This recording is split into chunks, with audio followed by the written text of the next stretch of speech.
Hello दोस्तों, आप सबका स्वागत है आपके अपने यूट्यूब चैनल दी स्टार क्लासेस पर। यह वीडियो क्लास 10th के स्टूडेंट के लिए है। क्लास 10th और सब्जेक्ट हिंदी, जो कि बोर्ड एग्जाम 2020 में पूछा गया था। हिंदी के ऑब्जेक्टिव क्वेश्चन को देखेंगे और 2021 के एग्ज़ाम के लिए भी बहुत ही इम्पोर्टेंट है और इसी टाइप का क्वेश्चन 2021 के एग्ज़ाम में भी आएगा। चलिए देखते हैं क्वेश्चन कैसा कैसा है। देखिए, ये सब क्वेश्चन जो है 2020 के बोर्ड एग्जाम में पूछा हुआ है। और देखिएगा क्वेश्चन क्या है, आपके सामने क्वेश्चन आ रहा है।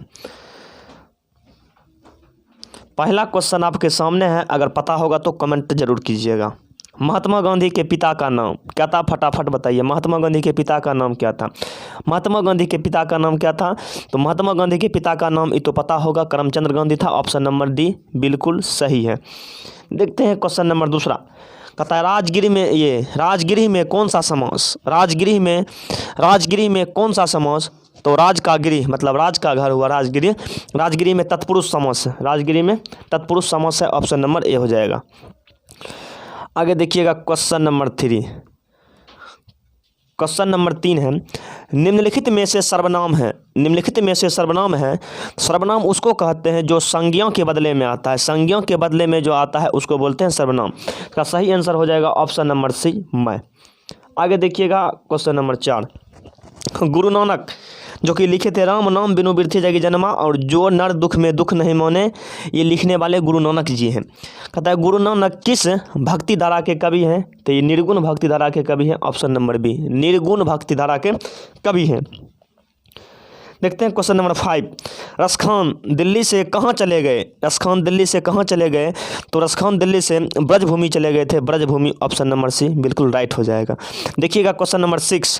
क्वेश्चन नंबर 6 आपके सामने है। बहादुर अपने घर से क्यों भागा था? बहादुर का कहानी पता होगा आपको। बहादुर अपने घर से क्यों भागा था? तो माँ की मार के कारण। मम्मी जब उसको मारी थी तो बेचारा भाग गया था। चलिए आगे बढ़ते हैं। क्वेश्चन नंबर 7 को देखते हैं। कहता है बिरजू महाराज किस शैली के नर्तक हैं? बिरजू महाराज किस शैली के नर्तक हैं? तो ये कथक के हैं। कथक ऑप्शन नंबर डी बिल्कुल हो जाएगा, कथक। और देखिएगा और क्वेश्चन है। Question number 8। अशोक वाजपेयी का जन्म कब हुआ था? अशोक वाजपेयी का जन्म कब हुआ था? तो अशोक वाजपेयी का जन्म हुआ था 16 जनवरी 1941 ईस्वी में। 16 जनवरी 1941 ईस्वी में। ऑप्शन नंबर ए सही है। आगे देखते हैं क्वेश्चन नंबर 9। सब क्वेश्चन बोर्ड एग्जाम के लिए बहुत इंपॉर्टेंट है और प्रीवियस ईयर का सब क्वेश्चन है। बिलनब क्या है? बिलनब क्या है? तो बिलनब एक छोटा सा गांव है। बिलनब जो है एक छोटा सा गांव है। बिलनब क्या है? तो बिलनब एक छोटा सा गांव है। आगे देखते हैं क्वेश्चन नंबर 10। क्वेश्चन नंबर 10 है हमारी नींद इसके कवि हैं बीरेन डंगवाल। हमारी नींद बीरेन डंगवाल। कविता कहाँ से ली गई है? हमारी नींद कविता कहाँ से ली गई है? तो इसका सही आंसर है ऑप्शन नंबर सी, दुष्चक्र में स्ववस्था है। दुष्चक्र में स्ववस्था से। आगे बढ़ते हैं क्वेश्चन नंबर 11 को देखते हैं। मेरे बिना तुम प्रभु जो कि लिखे हैं रेनल मारिया रिल्के के द्वारा। मेरे बिना तुम प्रभु ये लिखे हैं रेनल मारिया रिल्के के द्वारा लिखे गए हैं। इसका हिंदी रूपांतरण किसने किया? तो इसका हिंदी रूपांतरण करने वाले थे धर्मवीर भारती। हिंदी रूपांतरण करने वाले थे धर्मवीर भारती। चलते हैं नेक्स्ट क्वेश्चन को देखते हैं। चलिएगा नेक्स्ट क्वेश्चन क्या है। क्वेश्चन नंबर 12 है कुंवर नारायण कवि हैं।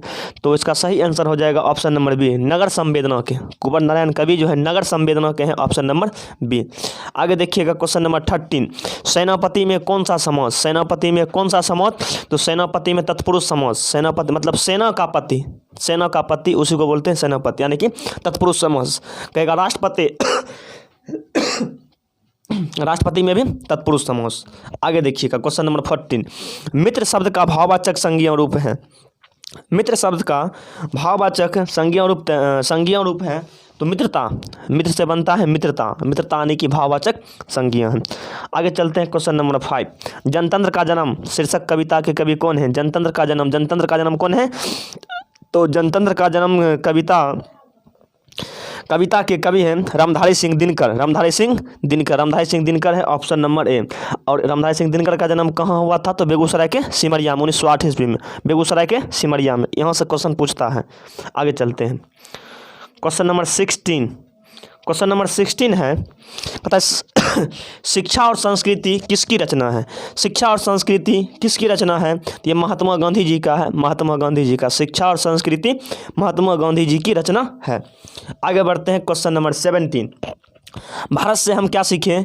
जो लिखे हैं मैक्स मुलर के द्वारा। भारत से हम क्या सीखें? मैक्स मुलर के द्वारा लिखा गया है। एक प्रकार का भाषण है, एक प्रकार का क्या है? भाषण है। भारत से हम क्या सीखें, इसको लिखे हैं मैक्स मुलर और एक प्रकार का क्या है?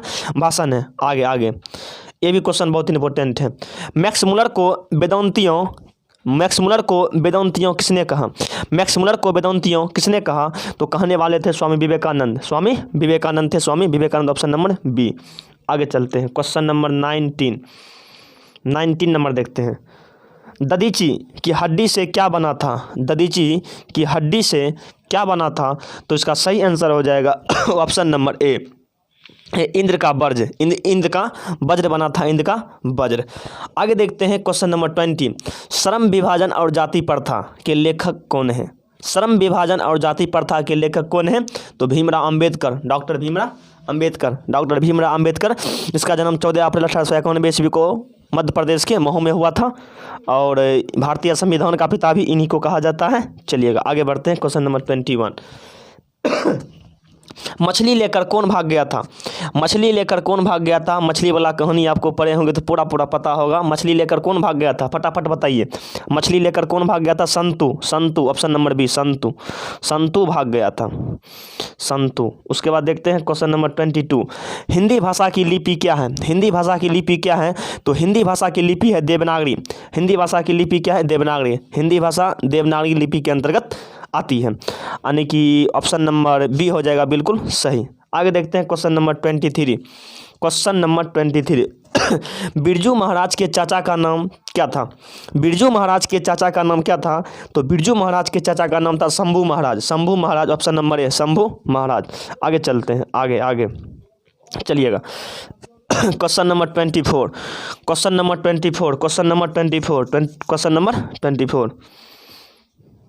कहता है जारशाही कहाँ थी?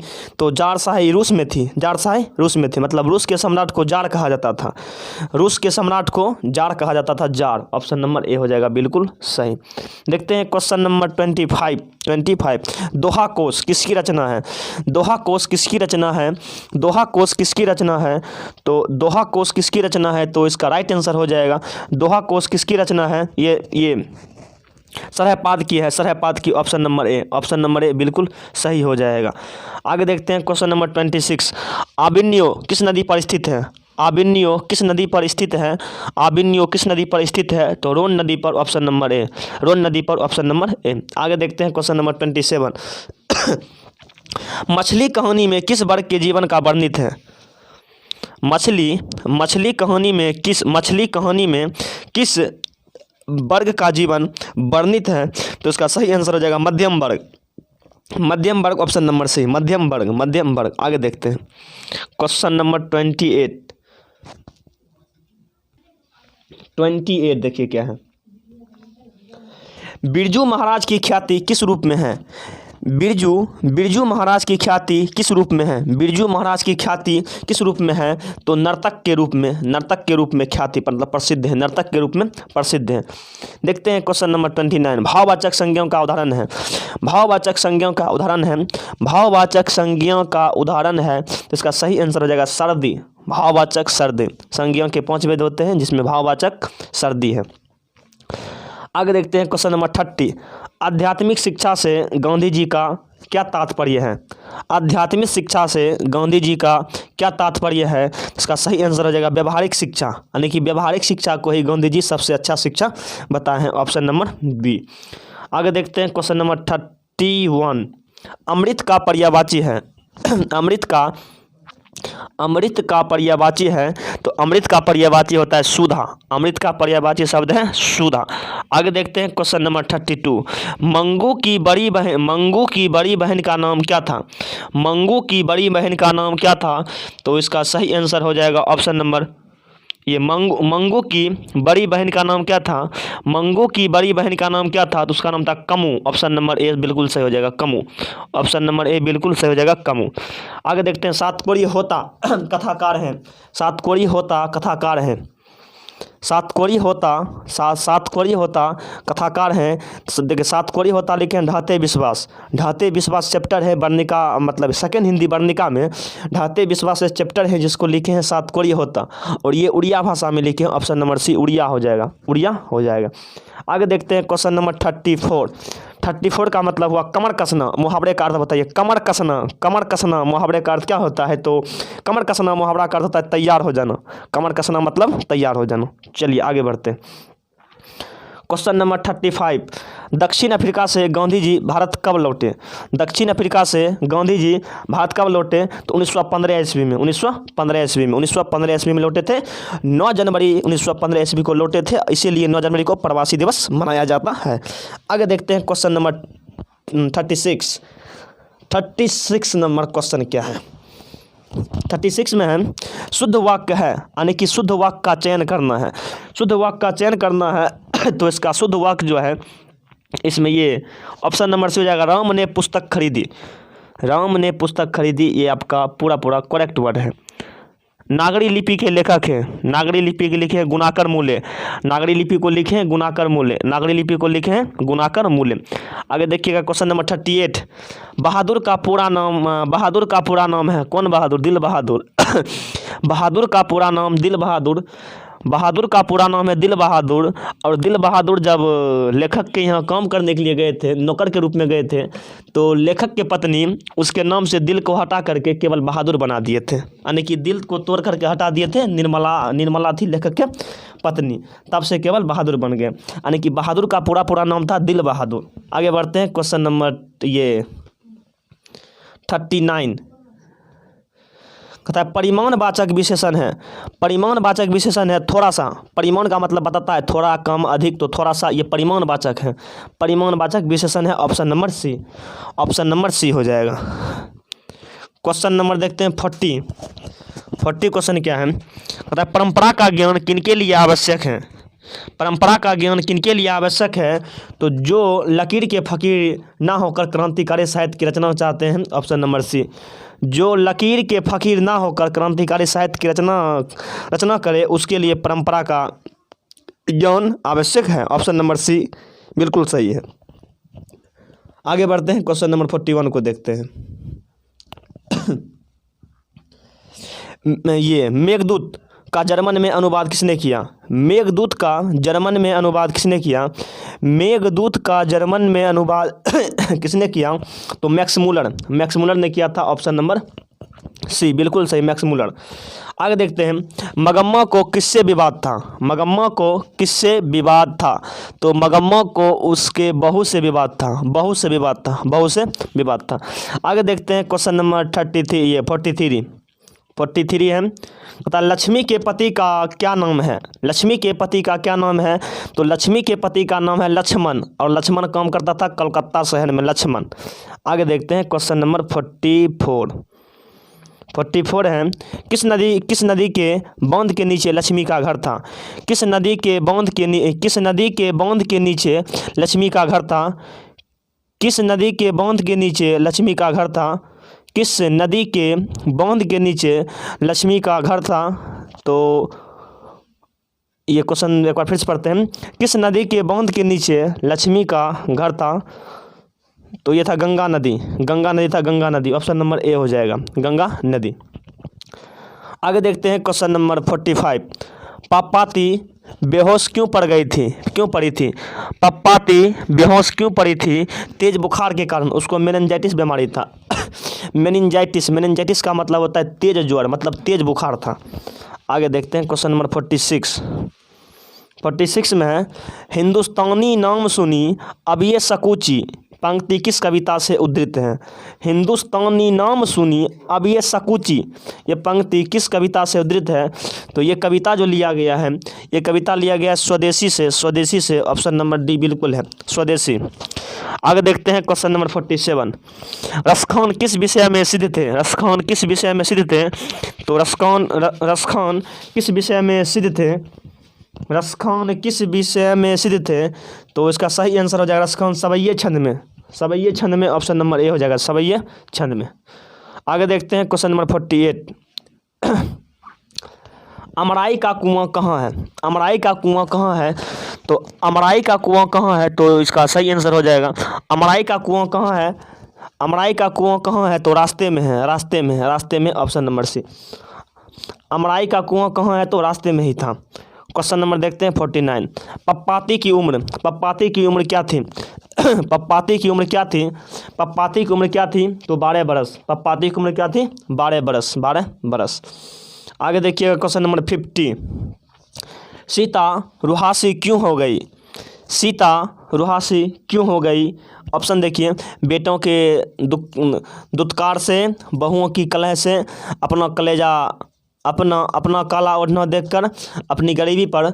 इसका सही आंसर हो जाएगा ऑप्शन नंबर ए, बेटों के दुत्कार पर, यानी कि बेटों के दुत्कार पर वो रुहासी हो गई थी और अपने ही घर में घुटन महसूस कर रही थी। और जब उसके बेटे ने उसको 50-50 रुपया देने का बात कहा था, इस बात को सुन करके बूढ़ी घर से फरार हो गई थी। आगे देखते हैं क्वेश्चन नंबर 51। शुद्ध शब्द है, शुद्ध शब्द है, तो शुद्ध शब्द का चयन कीजिए। शुद्ध शब्द है इसमें प्रकृति, प्रकृति शुद्ध शब्द है, ऑप्शन नंबर ए हो जाएगा, बिल्कुल सही। आगे देखिएगा क्वेश्चन नंबर 52। परिश्रम में कौन सा उपसर्ग है?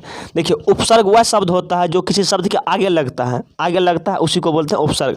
जैसे हुआ परिश्रम, परिश्रम, देखिए परी या शरम, इस शरम में क्या लगल है? परी ने, तो परी हो गया उपसर्ग। परी हो गया कौन चीज? उपसर्ग। परी हो गया उपसर्ग। ऑप्शन नंबर ए बिल्कुल सही हो जाएगा, परी। ऑप्शन नंबर ए हो जाएगा परी। ऑप्शन नंबर ए हो जाएगा परी। आगे देखते हैं क्वेश्चन नंबर 53। हाथ खाली होना मुहावरे का अर्थ है। हाथ खाली होना मुहावरे का अर्थ है पास पैसा ना होना, पास पैसा ना होना, option number C. Option number C, हाथ खाली होना का अर्थ है पास पैसा ना होना। आगे देखिएगा, उपसर्ग से 2 क्वेश्चन पूछता है। कहता है अवकाश शब्द में कौन उपसर्ग है? तो अवकाश में अब है। अवकाश शब्द में कौन उपसर्ग है? तो अब है। अवकाश शब्द में कौन उपसर्ग है? तो अब। ऑप्शन नंबर बी बिल्कुल सही है। ऑप्शन नंबर बी बिल्कुल सही है, ऑप्शन नंबर बी। आगे देखते हैं क्वेश्चन नंबर देखते हैं क्वेश्चन नंबर 55। हिरोशिमा किस देश में है? हिरोशिमा किस देश में है? हिरोशिमा किस देश में है? हिरोशिमा किस देश में है? बताइए किस देश में है? हिरोशिमा जापान में है। हिरोशिमा जापान में है और यही बम गिराया गया था। हिरोशिमा कहाँ है? जापान में है। और जापान की राजधानी कहाँ है? टोक्यो। जापान की राजधानी है टोक्यो। आगे बढ़ते हैं क्वेश्चन नंबर 56। बाबा साहब भीमराव अम्बेडकर का जन्म कब हुआ था? फटाफट बताइए, पता होगा तो। बाबा साहब भीमराव अम्बेडकर का जन्म कब हुआ था? 14 अप्रैल 1891 ईस्वी को हुआ था। मध्य प्रदेश के महू जिला में एक महार जाति में हुआ था, यानी कि दलित जाति में हुआ था ये। और ये ऑप्शन नंबर ए हो जाएगा, 14 अप्रैल 1891 ईस्वी में। और भारतीय संविधान का पितामह इसी को कहा जाता है। आगे देखते हैं 20 के दांत। 20 के दांत के लेखक कौन है? तो 20 के दांत के लेखक है Nalin Vilochan Sharma. Option number B, option B for ball. 20 के दांत कहानी के रचयिता कौन है? Nalin Vilochan Sharma. Option number B, option number B हो जाएगा, ऑप्शन नंबर बी। चलिएगा, और कुछ क्वेश्चन होगा उसको भी देखते हैं। ये क्वेश्चन नंबर 58। मैक्स मुलर के अनुसार सच्चे भारत के दर्शन कहाँ हो सकते हैं? मैक्स मुलर के अनुसार सच्चे भारत के दर्शन कहाँ हो सकते हैं? तो सच्चे भारत के दर्शन हो सकते हैं ग्रामीण भारत में, यानी कि गांव में। ग्रामीण भारत में यानी कि गांव में। देखिएगा, उपसर्ग से 3 क्वेश्चन पूछा है। उपसर्ग से 3 क्वेश्चन पूछा है। तो पराजय में कौन सा उपसर्ग है? पराजय में कौन सा उपसर्ग है? परा, पौड़ा कर रहा, परा, ये परा हुआ, ये परा उपसर्ग हुआ, परा। यानी कि 59 का सही आंसर हो जाएगा option number B. Option number B. आगे देखते हैं